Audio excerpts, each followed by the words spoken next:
Some coins shine in gold, others glisten in silver, and some hide their true power behind the humble shade of copper. The 1971 Elizabeth II 1-penny coin may look like just another piece of small change, something you might overlook in an old drawer or piggy bank. But behind this modest coin lies a story of revolution, not of battles or kings, but of money itself.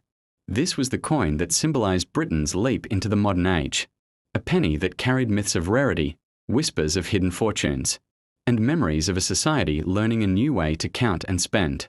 Today, we are diving into the world of the 1971 Elizabeth II 1-penny coin. We'll uncover its fascinating history, the myths that still surround it, and the surprising prices it sometimes reaches at auction. So, take a closer look at this little coin. Because, as we'll discover, the 1971 penny was more than just change, it was change itself. The year was 1971. Britain was standing on the edge of something big, something that had been debated for centuries. For generations, the British currency system had been complicated, to say the least. A pound was divided into 20 shillings, each shilling into 12 pennies. That made 240 pennies in a single pound.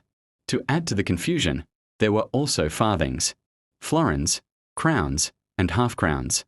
It was a system that dated back to the Middle Ages, deeply traditional, but utterly impractical in a modern world. As early as the 19th century, reformers were calling for decimalisation.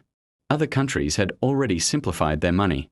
The United States, France, and even smaller nations had embraced decimal systems where one unit was neatly divided into 100 smaller ones. But Britain clung to the old ways. By the mid-20th century, pressure was mounting. Shops, banks, and ordinary people struggled with the math. Imagine buying something for 3 shillings and 9 pence, then giving the shopkeeper a crown. You'd walk away with a mix of coins that felt more like a riddle than change. Finally, the government made the decision. The old system had to go. And so, on the 15th of February, 1971, known forever as Decimal Day, Britain officially switched to a new currency system. The pound remained, but now it was divided into 100 new pence. To mark this monumental shift, new coins had to be created. Among them was the 1-penny coin, fresh, modern, and symbolic of the new era. This 1971 penny wasn't just another coin. It was the ambassador of decimalisation. Every Briton would handle it. Every child would slip one into a sweet shop counter. Every family would carry them in their pockets. It was the coin that introduced an entire nation to a new way of thinking about money. Turn the 1971 penny over, and you'll see two sides of a story. On the obverse, the front, you'll find the image of Queen Elizabeth II. But this was not the same. Portraits seen on the coins of the 1950s and 1960s. This was the second definitive portrait of the Queen, designed by Arnold Machen, one of the most respected sculptors of his time. Machen's portrait showed Elizabeth not as a monarch weighed down by tradition, but as a youthful and graceful queen.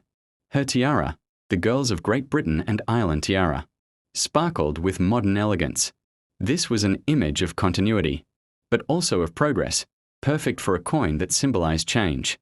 On the reverse, we find something equally symbolic, the crowned portcullis with chains. To many, it looks simple, just a barred gate. But the portcullis has deep historical meaning in Britain.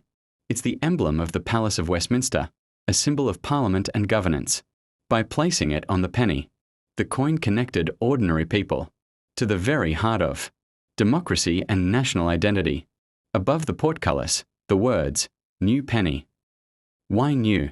Because the British government knew the transition would be confusing. People had spent their entire lives with the old pennies. To make sure they didn't mistake these new coins for the old ones, the word "new" was added. That inscription would remain until 1982, when it was finally replaced with 1 penny. But in 1971, new penny carried a message. The future of money had arrived. Whenever a coin captures the public imagination, myths are born. And the 1971 penny is no exception. Myth 1. The 1971 penny is rare. At first glance, some collectors and casual enthusiasts assume that the first year of issue must be valuable. After all, The first of anything usually is. But the reality? Over 1.5 billion 1971 pennies were struck. To put it simply, this coin is everywhere. It is not rare. In fact, it's one of the most common coins of the modern era. Myth 2. The new penny inscription means it's special. You might hear stories of people selling their new penny. Coins online for hundreds of pounds. The truth is, every penny from 1971 until 1981 carried the new penny label. It wasn't unique to 1971, it was the standard. Only in 1982 did the wording change. So while the inscription is historically interesting, it doesn't make the coin valuable. Myth 3. Some were made in gold or silver. Here's a classic coin collecting tale. People claim they found a 1971 penny made of gold or silver.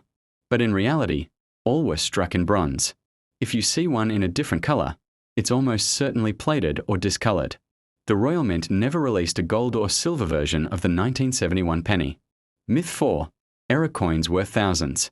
Now, there's some truth here. Error coins, such as double strikes, off-center strikes, or wrong planchets, can be valuable. But genuine errors are incredibly rare. Most so-called errors are just damage from circulation.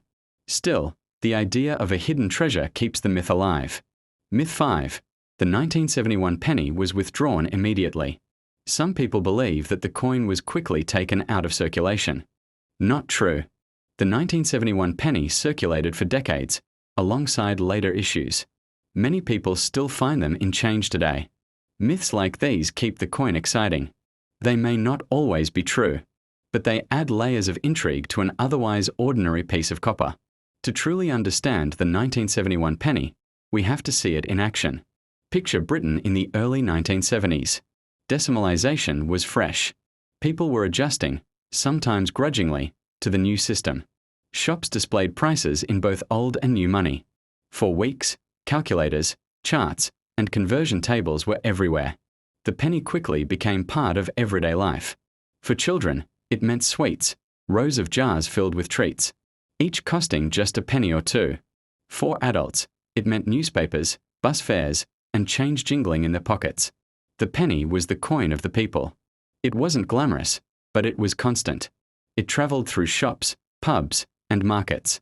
It lived in wallets, piggy banks, and coin jars on the kitchen table. By the 1980s and 1990s, inflation was eating away at its power. What once bought a bag of sweets now bought nothing at all. Still, the penny remained in circulation, stubbornly clinging to relevance. For many, it was less about buying power and more about tradition. After all, what's a pound without pennies? Change is inevitable, even for coins. In 1982, the inscription "New Penny" was officially changed to 1 penny. By then, decimalisation was well established, and there was no need to remind the public that the coins were new. In 1992, another major shift occurred. The Royal Mint switched from bronze to copper-plated steel for pennies. The reason was simple: cost. Bronze was expensive, and steel was cheaper. The 1971 penny, struck in solid bronze, now belonged to an earlier era. Though the penny remains in circulation today, its role is increasingly questioned. Some argue it costs more to produce than it's worth. Others feel attached to its presence. But the 1971 penny, the very first of its kind, holds a special place in history. For collectors, the 1971 penny is not about rarity, it's about significance. The fact that it was the first year of issue under the decimal system makes it historically important. It's a must-have for anyone building a complete set of British coins. Most 1971 pennies you find in circulation are worn, scratched, and brown with age. These have little collector value, perhaps a few pence each. But uncirculated coins, with their sharp details and original luster, are more desirable. Even more valuable are the proof coins, issued in 1971 as part of Royal Mint proof sets. These were never meant for circulation. They shine with a mirror-like finish, carefully struck for collectors. A proof 1971 penny can fetch several pounds, sometimes more if pristine. Ultimately, the appeal of the 1971 penny lies not in its monetary value, but in its story. Collectors cherish it as a milestone, a coin that marks the beginning of modern British money. So, What is the 1971 penny worth today? The short answer, not much. In circulated condition, a 1971 penny is worth about 5 to 20 pence to collectors. More than its face value, but hardly a fortune. In uncirculated condition, prices rise slightly, usually around £1 to £5. Proof versions can go for £5 to £15, depending on condition. Where things get interesting is in the world of error coins. A genuine misstrike, such as a double strike or off-center strike, can fetch between £50 and £200 at auction. These are rare, but they do exist. And then, there are the stories. Sometimes, fueled by myths and online speculation, a simple 1971 penny sells for far more than it should. Bidding wars on auction sites can push prices into the tens or even hundreds of pounds. But make no mistake, this is not the true value. It's the power of belief, myth, and desire. Half a century later, the 1971 Elizabeth II penny remains a symbol. It represents the courage to change, a nation embracing a new way of thinking about money. It represents nostalgia, the memory of childhood sweets, pocket change, and a world where a penny still mattered. And it represents myth, the idea that even the humblest coin can hold secrets and surprises. The penny may not be rare. It may not make you rich. But its value is deeper than numbers. It's a time capsule in copper. The 1971 Elizabeth II 1 penny may never sparkle in gold, but it glows with history. It tells the story of a nation that chose progress over tradition, simplicity over confusion. In the hands of millions, it bought sweets, newspapers, and bus rides. In the hands of collectors, it holds memories, myths, and meaning.